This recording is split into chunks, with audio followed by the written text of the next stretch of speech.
Yo, yo, yo! Welcome to the Delinquent Show, DK Special. We got our first special guest in the house. Woo woo! We've been waiting. There he's at. Johnny, how you been doing, lad? Well, I'm excited. I'm awesome. I'm excited for this one, Saint. Might be our first guest, but it's probably going to be our biggest. Yeah, Blakey. Have you not changed that wallpaper yet, lad? That 70s porn star wallpaper. Oh, no, it's still there, mate. But I'm over the moon. Blinders hat on. I'm over the moon that we've got. Whoa! Don't you say who he is. And then we're introducing the legend, the DK3. Kiley's in the house. Welcome to the Delinquent Show, Mr. DK. We're loving it that you're here. Are you sure this is your first go-round, Sinclair? Oh, first guest. It's our first guest. Yeah. Oh, I'm loving your background. Blakey, take a hit. Look what he's got in the background.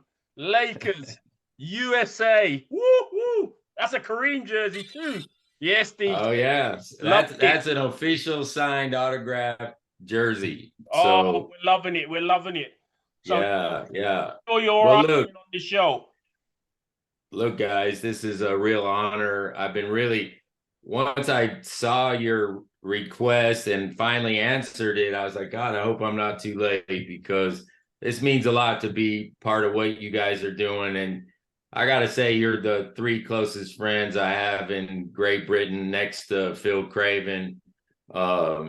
But I really appreciate what you've been doing for our sport. Well, it's funny you should mention Phil Craven, because one of the questions we've got for you later, we've actually asked Phil Craven. I want to see if your answer is the same as his. I'm not giving you a clue yet. You have to wait. All right. So, first of all, Dave, I want to ask you a question. Like, how did you get into the game of wheelchair basketball?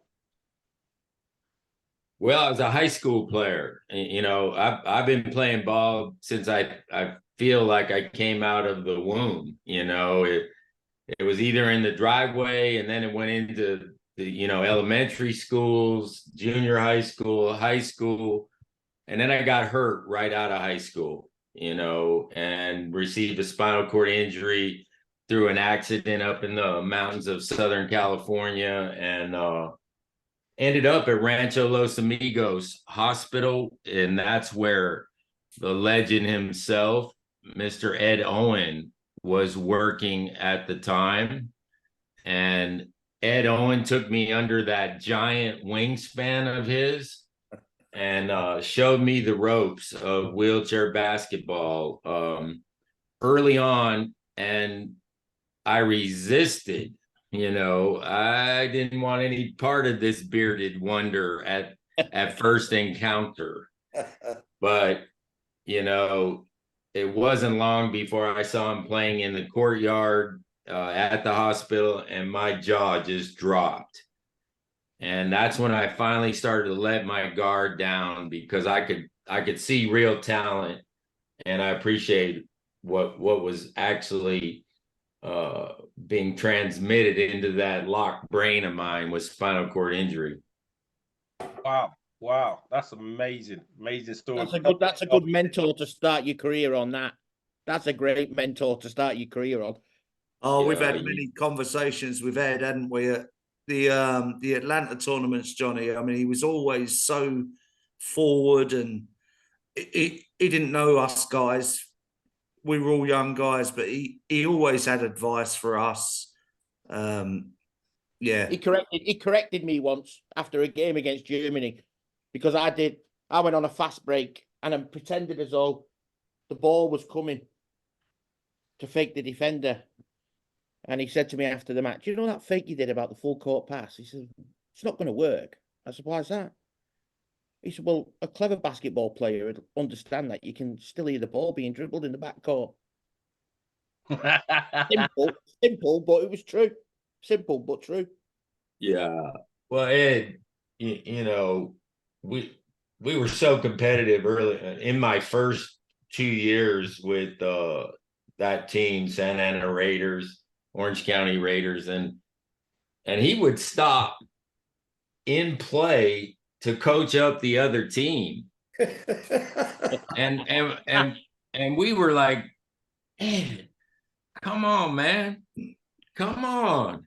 And but that was his DNA, man. He shared and he didn't care, and that's the beauty of Ed Owen and the foundation he laid for me to play the game from the fundamental side of the game. I shared that my entire career. Yeah. It just stood the stance of time. Just shows how much of a generous guy that he was. That he'd do that because, we're all competitive guys. We all want to win. But for someone to say, hang about, you take this advice and you'll be better against us next time. It's amazing. He was always making the game better. That was his number one priority. And I was glad I was under his, like I said, his wing early on. He actually threw me on the back of a motorcycle, and with two wheelchairs tied to the little sissy bar in the back, took me to the Long Beach VA down the freeway in Southern California. His beard is flying back, hit me in the face, and people are looking like, what the H is going on here? But I'll never forget that trip, and we got off and then we scrimmaged with the Long Beach Flying Wheel guys that were there, the veterans. And that's a memory I won't forget. That's what it's about, the memories. Yeah. Played with some great, it's all about memories. Some great teams. Who would you say was your best teammate?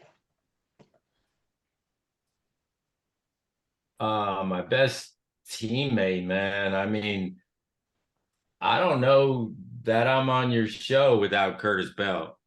I remember you, Curtis, Tree.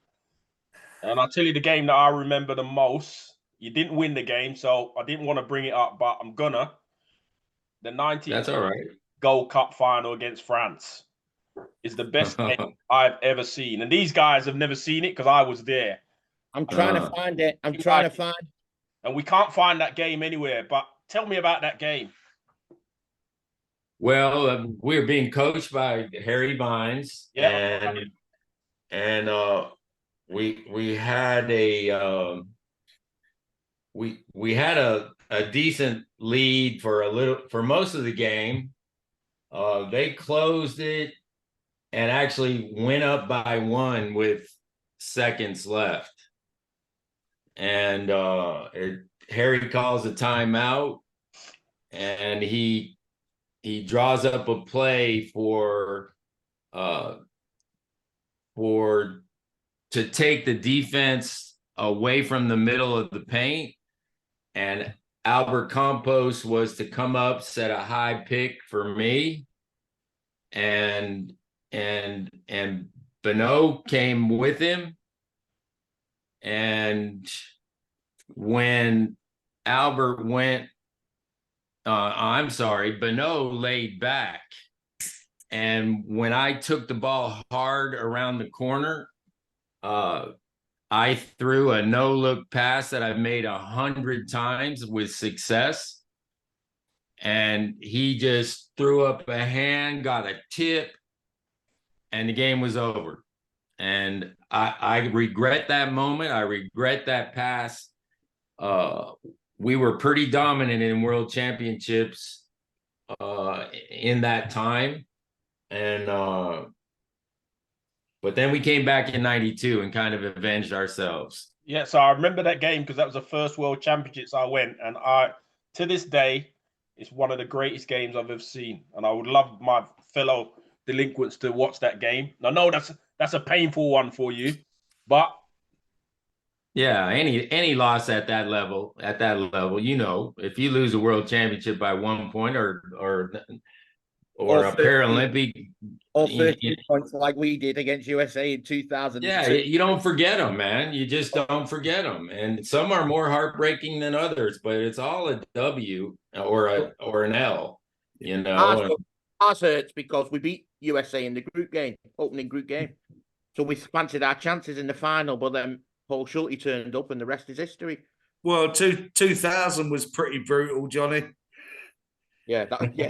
I mean, yeah, he wasn't. I gotta say, he wasn't anywhere near the 3-point line. He shot it from He shot it off my head. If you watch the video on our channel.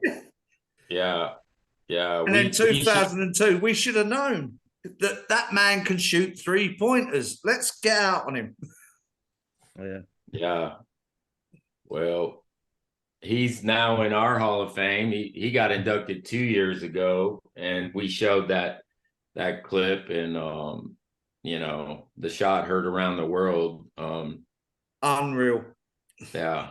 Also, he obviously pulled the clip of Paula in that shot. Well, then I'm in your Hall of Fame, right? Yeah, you are. Yeah, you were kind of front row center, Johnny. So it's all coming out now that we'll blame you then, Johnny. It's your fault. It's always me. So team game. Coaching career. You coached the USA women. My question to you: why have you never coached the men? Good question. Well, I to be honest, and I've always said this, is I don't have the temperament for some of the testosterone that I know very, very well. You know, I just don't have the temperament. And not that the women don't come with their own fire and their own questions that make me scratch my head, but, you know, it won't turn into, you know, nose to nose kind of stuff. And as you guys know me very well, I needed to avoid that hot button of mine that was running loose as a coach. I just didn't want to be that guy. You know, I didn't want to be getting technicals in a junior game. You know, I didn't think that would be cool. And so anyways, and I've always loved and appreciated the women's game, and thought they could use my help more than the men. Yeah. So it looks like around the world right now, there is a lot of foreign coaches taking national teams. Would you ever see USA take a foreign coach to coach you guys? Well, I would never say never. I mean, if there were, you know, a vacancy, and where the country or the organization felt that we needed to take a look outside of our borders, perhaps. But we have a lot of ways to go with this population. So I don't know. Never say never, you know. Could happen. It's just because it's a trend at the minute. It seems to be happening more and more. These foreign international teams are getting more export, you know. And USA is one that's never. Right. But is it because you produce your own that good? Well, you know, the collegiate division, if you're successful and putting in the time within the collegiate division in the US, you're pretty seasoned, and you make yourself attractive, I think. Though that doesn't sometimes translate every single time, but I think we have an abundance, a good pipeline related for coaches, just because of our college backgrounds. So it's about knowing the people then, and the players, and how to deal with them. Not just, you can have great players, but they can't all play together, can they? And it's knowing those guys and how you bring them all together. Yeah, and that's the master stroke. You guys have been successful for a number of years. Yeah, well, there's no better example than Ron Likens. Ron Likens won, he's the winningest Paralympic coach of all time. And he's right down to his last two teams. He goes, I didn't take the best team. He goes, I took the right team. Yeah. And so you can't argue, sometimes you try to put a name on a piece of paper. Oh man, oh my God. Well, yeah, paper doesn't play, it just, so anyways, I get what you're saying, Andy, and I believe that 100. I've got a question then, and this is the question that Phil Cravens give us the answer to. So let's see. During your 50 plus years in the game, what do you think was the toughest era? What's the toughest era? Whether you played in it or you watched it, because you follow the sport just like we do. What would you say was the toughest era? It's gonna sound silly, but whatever era I was in, it just seemed that the teams were, when I broke in, I'm dealing with Israel and Baruch Haggai,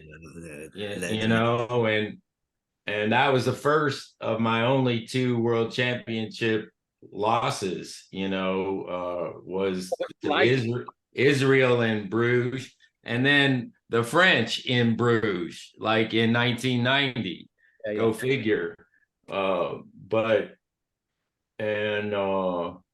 Then you get into the 80s, and Europe is tough, and we're facing the likes of GB and Sweden and Spain. So, but as far as it always just felt to me as a player, if you take me in those 10-year blocks of centuries, they were all tough. They were all tough. And let's put it this way. Dave Kiley in his prime, which era would you have preferred to be in over the last 50 years? Which decade would you have liked to have been? Which decade? That's such a great question. And, it's not going to relate to who I'd be playing with or against, but what I would be riding in. We were playing in shopping carts back then. It was.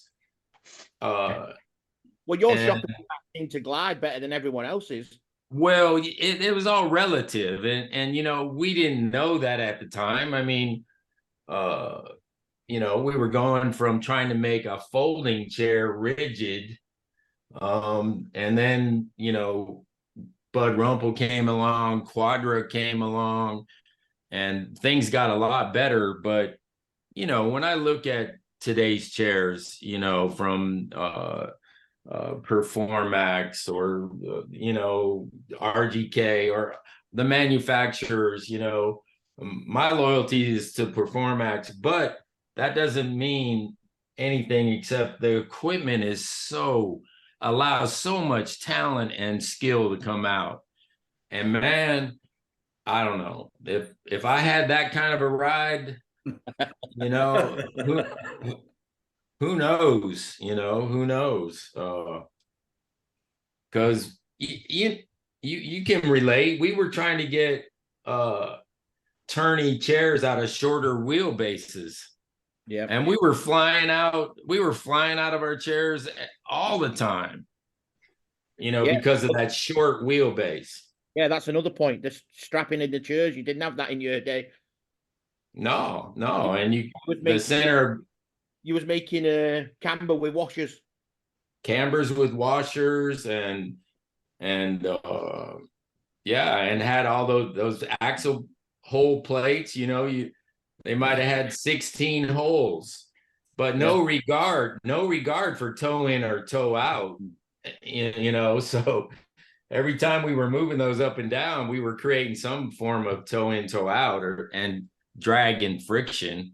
But man, you know, we made them dance at that time. I'm not going to sit here and say we didn't. It was all relative. In Europe, we had Henk, who the Dutch. He did, but he did the same sort of thing. He was the first guy in Europe that cambered a wheelchair, the back wheels. Incredible player. He was pretty smooth on the court as well, but he did the same thing. He had the same idea, and it revolutionized Europe. Everyone was like, "Oh, well, Henk's doing this. We'll all do this." Yeah, man. How could I not, when I talk about Europe, how could I not mention the Dutch and, you know, Hank, and we used to call him Buggy Whips, the real tall, skinny guy. He was a great role player, and Fritz. I mean, Fritz Wiegman, yeah. I think the big guy was Ben Clerks. Ben Clerks. He was. Because your team had giants.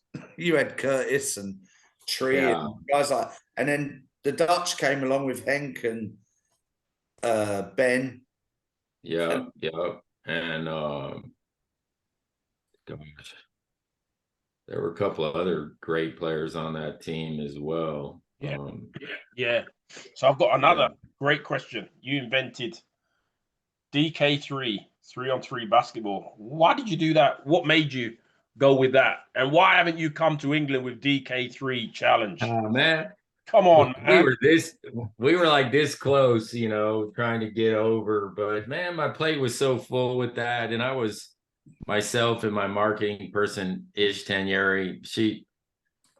We were a 2-person show. It was just so hard to grow more than what we had going here. But I was asked by Shorty Powers out of Dallas, Texas. He ran Turning Point to create a basketball event with this. It was this 17 sport programs that he put together, and he wanted basketball to be part, and I didn't want to do it. And I'm like, man, it's summertime. How am I going to get teams to fly in at their expense? And then I started to think, well, maybe 3-on-3 would work. And I'm going, but even trying to move 3 people is difficult, you know, with expense. And then you run into the case where 3 giants get together, or 3 of the best players in the country get together, and you already know who's going to win before you get there. So I said, you know, let's have them all register as individuals and let me make the teams. You know, let me use someone on the ground, and we'll separate height, class, so that there's no overload in one direction or the other, that you had somebody that could handle the ball. And guys, 20 years later, you know, I don't know if you saw any of the posts today, but I handed it off to Matt Scott this past June, and it's got a very bright future. I'll still be involved, but not from an manpower, stress my brains out. Tell Matt he's got to come to England, do a Delinquents 3-on-3 with DK and Matt Scott. That's what we want. Yeah, well, he's got that kind of backing right now from all these corporate sponsors that he's been able to attract. So it's going to be much easier for him to make that happen because he's motivated, and he started his own Fly Without Limits Foundation, and DK3 is keeping the name, and that's part of his service from that foundation. So look for really bright things out of Matt Scott. Do you think 3-on-3 will make it to the Paralympics? Well, there was all this talk that there was going to be, and Europe and Africa were organizing and running tournaments, and I never got involved in that side because once when you throw all those rules and classification, it took away what I was kind of doing, because I was doing what would work and what people were really attracted to. I would only hope, Johnny, that would get to LA, but I'm hearing somewhat of an undertone now that it might not, we heard that it might, and then we heard that it might not. Yeah, so it doesn't help the fact that they've reduced wheelchair basketball to 8 instead of 12. It's like the sport's being cut away in pieces. Yeah. But I've got a question. I've been dying to ask this. This is point guard to point guard. What did you get more joy out of? Dropping threes or dropping dimes? I think you know the answer, man. Yeah. I mean, who doesn't like to score, right? But my whole life was always trying to make my teammates better. And if I could drop a dime that would wow anybody watching, then that was me, and don't get me wrong, I love to shoot the rock, but not as much as I like to pass it. And some people might believe that and some might not, but that was the thing with an assist. You get the ooh off the crowd, and then when the person you've passed it to misses, then you get the ah. So I was all for the oohs and not the Johnny Pollock that says, I should have shot that. That's what we got. I should have shot that. Let's be fair. Johnny had to pass those sort of passes to me and you, Saint. Just to clarify, Dave had a Curtis Bell who could catch it and finish it. I mean, I could catch it, but I couldn't finish it. But you saying about dropping the dime, they named a chair after you. They called it a snowflake, didn't they, Dave? Not a snowflake. Because your pass was lobbed and it looked like a shot. It was a cheat. It was a cheat, Dave. Yeah. Because I never took my eyes off the rim. You know? But the shot clock people and the referees used to cancel the shot clock. Oh, he's had a shot here. No, it's a pass. So if that guy missed, he had time to rebound and put it back. Yeah, I'll hold you to it. Yeah. Well, I tried many times. I've tried to make a shot seem like a shot when I knew it was a pass. You knew it was a pass. Yeah, but let me just, since we're old guys and we're telling some fish stories, I was in Halifax and World Championship, and I got trapped, double teamed at half court, and out of the periphery of my left eye, I see Curtis streaking, and I kind of looked, and he just kind of raised his chin a little bit. And they had me in the corner, but I went from behind the back at half court.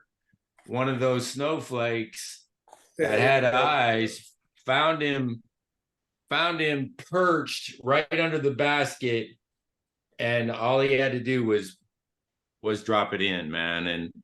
And so that answers your question there, Johnny. That's the pass I remember of any pass I ever made. That's the one that comes to the top at a world championship, and I haven't seen too many replications of that.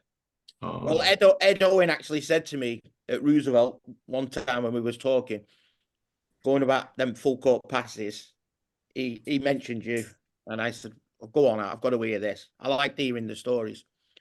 He said Dave chased a full court pass once. I think it was off Curtis. He said he wasn't going to get it and get to the basket. So Dave decided to catch it. And then the man who was next to him, he put it on his knee. So he went out of the baseline.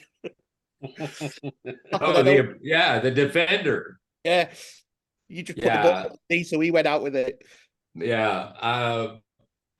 I like to have a little fun with, there were times I was trapped on the baseline and somebody was out of bounds already. And I just hand them the basketball, Yeah. It was a fun time, man. And it's been our pleasure to have you on our show. And you definitely got to come back because we need more time with you. We haven't even got as much as we want out of you.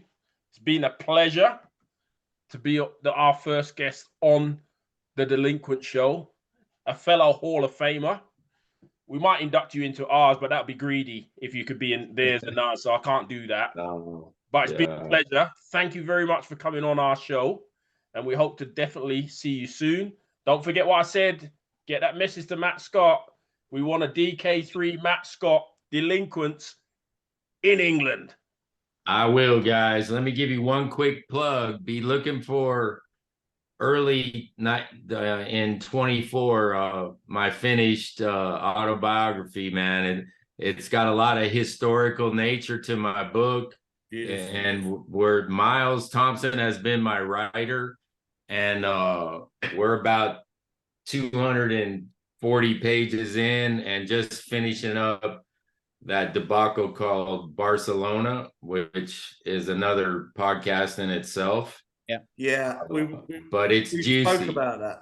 It's juicy and it's edgy. So why don't don't look for great inspiration, but it's going to be a great read. So why don't you come on back onto the show when it's coming out? Give us a little front cover, and we can talk about the book. Yeah. Well, thank you very much, guys. Well, have a Merry Christmas, Dave, and all the best for 2024. All right, man. Hey, big bear hug to you three, man. You mean the world to me, really, across the pond. Yeah, this has been the Delinquent Show special with the special DK in the house. See you guys on the next episode. All right.